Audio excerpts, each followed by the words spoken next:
There is a market that took 30 years just to recover, not 30 months, 30 long and patient years. A whole generation grew up, and the number never came back. It was the richest, most admired economy on the planet. Then it became the most expensive lesson in modern finance. And stay with me because you may be making the same bet. It is a story about price, mania, and patient consequences. In 1989, the whole world wanted to be Japan. Its factories built the best cars and the best machines. Its banks were suddenly the largest banks on earth. Money poured in, and prices climbed without rest. On the streets, the confidence was almost physical. Everyone agreed on one comforting and dangerous idea. They said Japan was different and the rules no longer applied. That single phrase has bankrupted investors for centuries. This time it is different. Remember those 4 words. The Nikkei is Japan's main stock market index. Think of it as the heartbeat of the country's wealth. On the final trading day of 1989, it touched the sky. The index reached almost 39,000 points. It had nearly tripled in only a handful of years. Champagne flowed across the trading floors of Tokyo. Brokers believed 40,000 would arrive by spring. Foreign investors flew in just to join the party. No one in that room imagined what was actually coming, because the price had floated far away from the value. Here is the first lesson, and it is the whole game. Every share you buy is a slice of a real business. That business earns a certain profit each year. Price divided by those earnings gives one key number. Investors call it the price-to-earnings ratio. A normal, healthy market trades near 15 times earnings. It means you wait 15 years to earn your money back. In Tokyo in 1989, that ratio reached almost 60. 60 years of profit paid up front for one share. Compare that to a normal market near 15 times. You are handing over a lifetime to own a sliver. At that price, even a perfect company is a poor deal. Valuation is not a detail.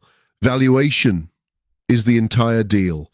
Now look at the land, because it was even stranger. Japanese real estate became the most expensive on earth. Tokyo land was said to outprice all of California. Read that again. One city outpriced an entire state. The math should have terrified everyone holding it. The grounds around the Imperial Palace held a wild claim. That single garden was valued above all of California. A few acres of trees priced like a vast western state. People borrowed enormous sums to buy any patch of dirt. Golf club memberships traded like blue-chip stocks. One elite membership could cost millions of dollars. Men bought the membership not to play, but to flip it. It was the same fever, just wearing a different suit.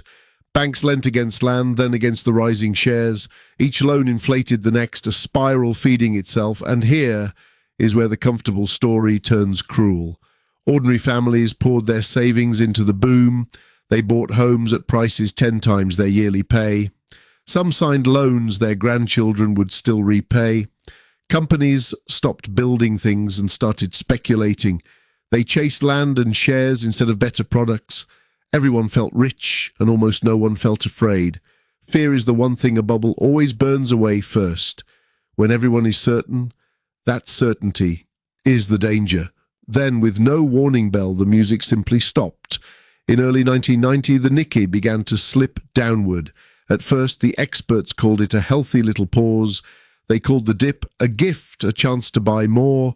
So brave investors stepped in and bought the decline.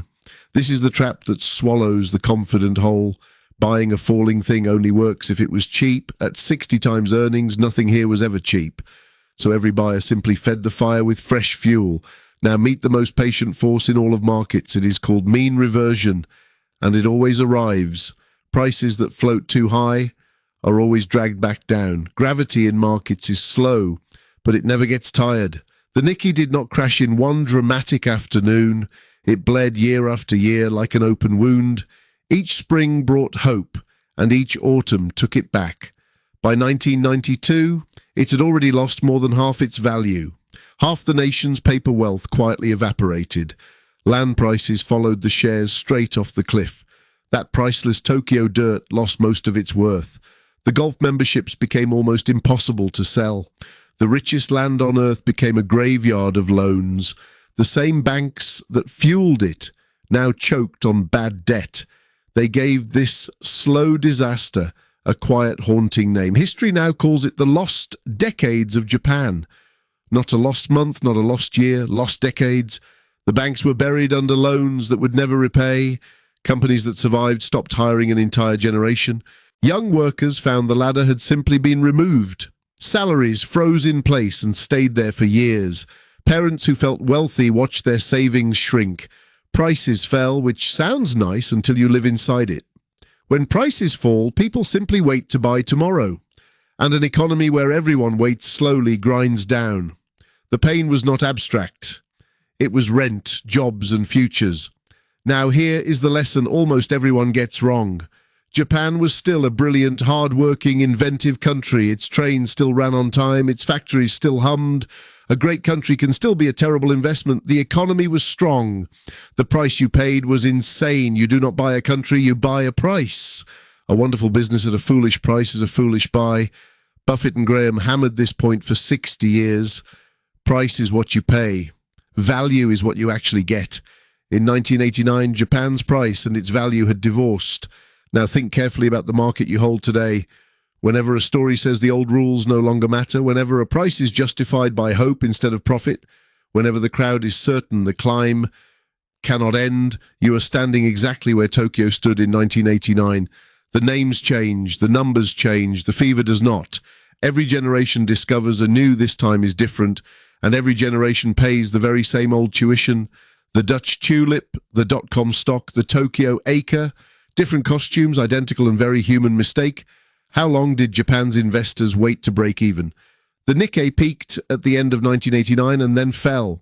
It did not reclaim that high until around 2024, 34 years to simply get back to even. An investor who bought at the top in their 20s reached retirement age before the loss was undone. That is the true and brutal cost of overpaying. Not just lost money, but lost decades of your one life. Time is the one asset you can never buy back. So what do you actually do with this hard story? First, always ask the price before you fall in love. A great company is a great buy only when cheap. Second, treat this time as different as a red flag. The rules of value have never once been repealed. Third, respect mean reversion as a law, not an opinion. What rises far above value will be pulled back to it. Fourth, demand a margin of safety on every purchase. Pay clearly less than a thing is honestly worth. That gap between price and value is your only armor. Fifth, never let a crowd do your thinking for you. The crowd was loudest at the very worst moment to buy. Discipline feels lonely right up until it saves you. Japan did everything right except watch the price.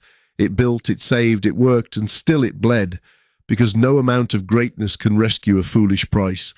Valuation always matters. It is patient, but it is certain. The next great mania already has your generation's name. It will feel obvious, exciting, and utterly safe.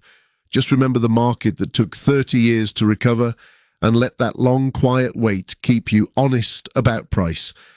If this was useful, the next lesson covers margin of safety. Subscribe and we will keep paying tuition the cheap way.